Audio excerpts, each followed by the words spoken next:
नमस्कार मंडळी. तर आज आपण बनवत आहोत वाटाणे भात. तर इथे मी सर्वप्रथम घेतलेलं आहे कुकरमध्ये तेलामध्ये टाकलेले आहे जिरे चांगले तडतडले की त्याच्यामध्ये कांदा टाकून छान गुलाबीसर होईपर्यंत आपल्याला मस्तपैकी परतून घ्यायचा आहे.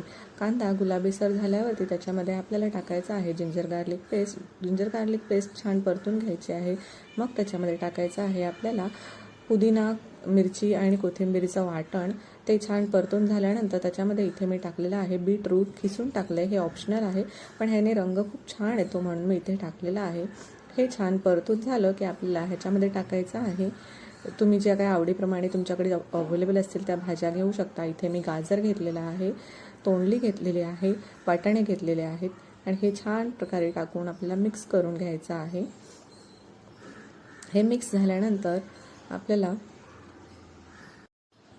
सगळ्या भाज्या व्यवस्थेमध्ये कांदा आणि इतर मिश्रणामध्ये मिक्स केल्याच्या नंतर इथे आपल्याला थोडेसे काजू टाकायचे आहेत. हे पण ऑप्शनल आहेत आणि छान परतून घ्यायचं आहे.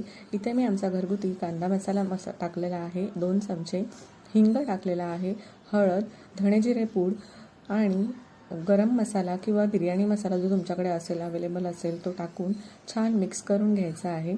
इथे मी बिर्याणी मसाला टाकलेला आहे आणि 1.5 वाटी तांदूळ मी थोडा वेळ भिजत घेतलेला आहे, तो ह्याच्यामध्ये मी ॲड करून मिक्स करत आहे. असा हा तांदूळ छान प्रकारे मिक्स करून झाला की ह्याच्यामध्ये आवश्यकतेनुसार पाणी लावून कुकरच्या 3 शिट्ट्या काढून घ्यायच्या आहेत आणि अशा प्रकारे तयार आहे आपला वाटाणे भात. चला तर मग खायला या आणि जाता आता पटकन सबस्क्राईब करा आणि वाटाणे भात कसा वाटला हे देखील कमेंटमध्ये सांगायला विसरू नका. धन्यवाद.